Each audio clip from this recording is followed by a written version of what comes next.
Ce qu'on peut dire, nous, à Gap, au théâtre La Passerelle, ce projet qui a démarré, qui a commencé il y a déjà plus de 2 ans, presque 3, ce projet aujourd'hui n'est plus un projet, c'est une réalité. Des centaines de spectateurs viennent voir les spectacles, attendent, découvrent. Et cette réalité, c'est la découverte aussi qu'à travers toutes nos différences, nous avons beaucoup, beaucoup de choses en commun. Devo tradurre? No. Hier soir à Gap, je dînais au restaurant avec l'auteur Eugène Durif, qui est un auteur français. Eugène Durif, qui est l'auteur de la pièce Dette d'amour et Loin derrière les collines, qui ont été toutes les deux des productions de la Fondazione TPE. Je retrouvais en fait un vieil ami que je n'avais pas vu depuis 30 ans, enfin que j'ai revu mais que j'ai connu il y a 30 ans, et qui est, je dirais, dans l'esprit de notre projet, autant le choix de BEP et de la Fondation Théâtre Piemonte Europa qu'un choix de la passerelle. Donc ce qui veut dire que cette notion de territoire, c'est moins simplement une idée de croisement et d'échange qu'un territoire que nous avons aussi, nous découvrons que nous avons aussi ce territoire en commun. Il faut toujours apprendre à être très humble, très modeste.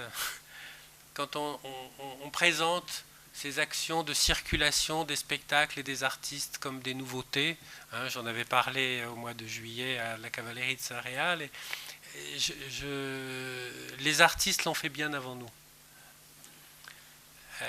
Puisque la pièce Dette d'amour parle de Goldoni, qui à la fin de sa vie est venu en France, a écrit ses dernières pièces pour le mariage du roi Louis XVI et de Marie-Antoinette. Je ne sais pas si ça a été un très bon signe pour eux, que leur histoire s'est plutôt mal terminée. Mais lo facciamo andare avanti, non c'è bisogno di traduzione, vero? Mais il faut toujours se rappeler qu'à une époque où justement peut-être il n'y avait pas toutes ces administrations qui enfermaient aussi les artistes dans des pays, c'est vrai que nous dépendons aussi d'un public qui parle une certaine langue, mais aussi on dépend des administrations qui nous donnent des aides. Mais à l'époque, les artistes voyageaient, circulaient. Le romancier Stendhal ne serait pas le même s'il n'était pas allé en Italie. Ce peintre que nous appelons Léonard de Vinci, qui pour vous est Leonardo, nous sommes très fiers d'avoir la Mona Lisa chez nous au Louvre, mais aussi parce que il a terminé sa vie dans un château de François Ier. Donc c'était le tableau, c'est légitime. Donc c'est vrai que cette histoire-là, Goldoni écrivant en français et terminant sa carrière d'auteur dramatique en France, mais aussi Marivaux, le grand auteur national Marivaux, qui lui travaillait en France avec les acteurs italiens, était tombé amoureux de l'actrice Silvia et avait développé aussi ces personnages typiques de la commedia dell'arte, puisque très souvent on a des arlequins, hein, et des personnages qui sont très proches de personnages de la commedia dell'arte dans les comédies de Marivaux. Tout ça, c'est cette culture, ces croisements, ces échanges, y compris les échanges amoureux qui sont plus anciens que celle de notre actuel président de la République. Donc ces échanges et ces relations font partie aussi de l'histoire que nous avons en commun et que nous essayons de redécouvrir. Dans la préparation de notre projet, nous sommes amenés à traverser très souvent, à faire nous-mêmes les scavalcamontagne, à traverser. On aimerait mieux qu'il y ait un grand tunnel à la place du col du Mont-Genèvre, surtout pendant les périodes de neige.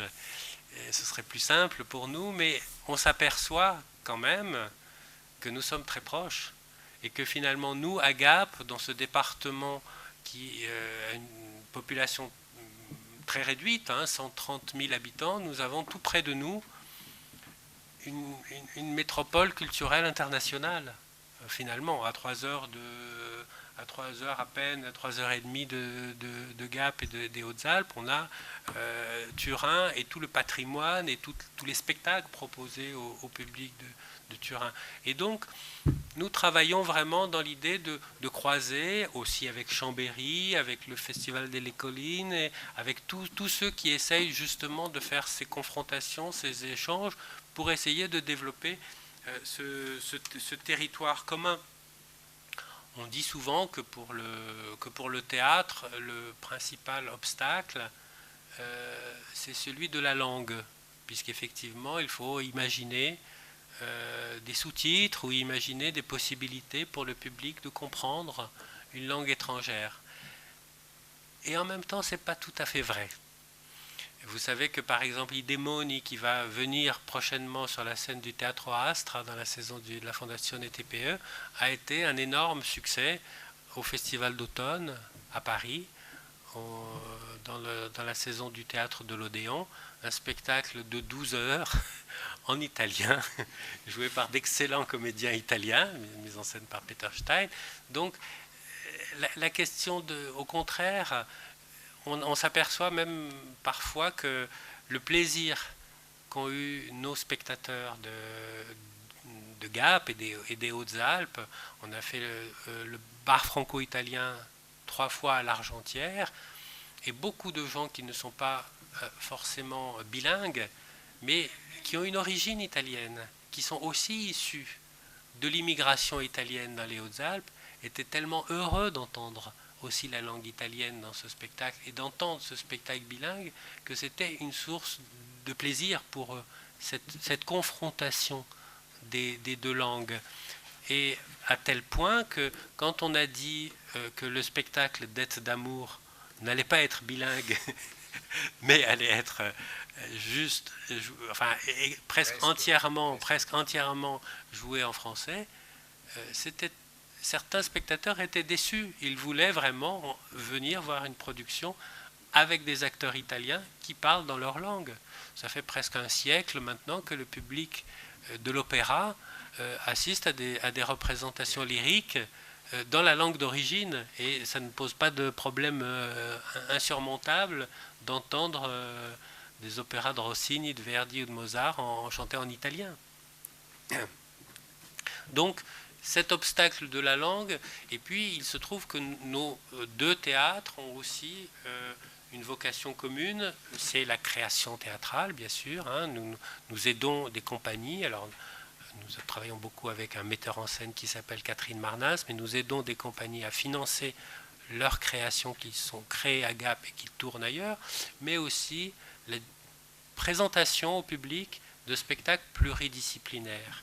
Les autres disciplines, que sont le cirque, le nouveau cirque, comme on dit en italien, la musique, la danse, sont des aspects très importants de notre activité, et eux circulent de manière beaucoup plus évidente.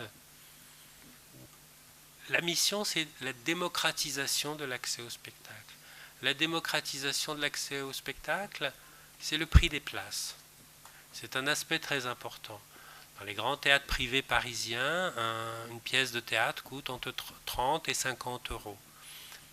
À la Passerelle, si on fait la moyenne de tous les prix de billets avec les places au prix pour les enfants, les réductions pour les enfants, pour les abonnements, nous arrivons à un prix moyen de place de 11 euros.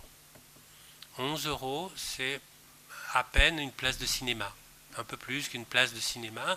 Et cet aspect de démocratisation en rendant accessibles financièrement les spectacles, je dirais que c'est vraiment la raison d'être des subventions.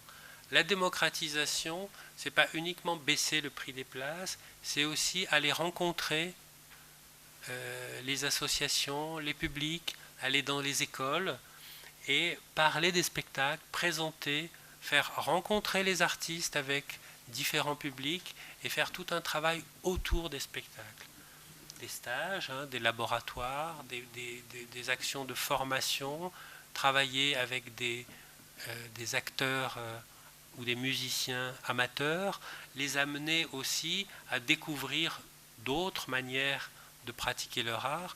Toute cette dimension qui est de s'approcher aussi de la pratique et de faire en sorte que des gens qui font de la musique ou de la danse de manière amateur puissent aussi profiter des meilleurs spectacles professionnels, c'est aussi une dimension de démocratisation.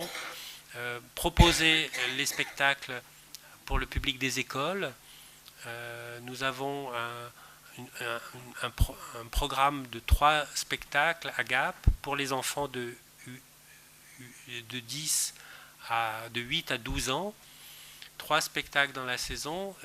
Il y a 900 enfants qui viennent voir ces 3 spectacles dans l'année et pendant 3 ans. Donc pendant 3 ans, ils auront vu 9 spectacles pour un prix de 6 €. Cette dimension-là est très importante. Même si après ça, ils arrêtent complètement d'aller au théâtre, ils auront fait une rencontre pendant 3 ans avec la musique, avec la danse, avec le théâtre, et grâce à des personnes qui font ce travail pour faciliter, pour faire de la médiation culturelle et pour approcher les enfants de la création contemporaine. Pour terminer, je dirais qu'il faut profiter aussi de ce que nous apportent les artistes, une ouverture par l'imaginaire, une capacité de sortir des modèles imposés par l'économie. On a vu que le modèle économique qu'on présentait comme l'unique et le seul valable a montré qu'il était très défaillant avec la crise économique. Nous avons actuellement en France l'affaire de la banque, la Société Générale, qui a perdu 4,9 milliards d'euros à cause d'un trader un peu Jérôme Kerviel qui a... voilà. On dit que ce modèle-là de la réussite, de la finance, de l'argent, de l'économie, n'est pas le seul modèle et c'est pas celui qui élève qui élève l'être humain. Nous avons la possibilité, par le spectacle vivant, d'être en contact direct avec les créateurs, avec les artistes, avec les comédiens, avec les musiciens, avec les auteurs et les écrivains. Cette rencontre-là, pour un public qui habite aussi dans des petites communes, pour un public d'enfants des écoles, c'est très important de faire en sorte qu'ils sortent aussi des modèles imposés par la publicité, par le marché, par la télévision, et de dire qu'effectivement, il y a autre chose que ce que la société marchande veut nous vendre, y compris comme œuvres dites culturelles, c'est-à-dire les productions des majeures hollywoodiennes, les productions des grandes firmes phonographiques, toutes ces productions qui sont liées au capital finalement, on peut présenter, et surtout aux jeunes gens, aux enfants, aux adolescents, d'autres expériences, d'autres émotions qui passent par une rencontre directe avec les artistes. Et je dirais que c'est aussi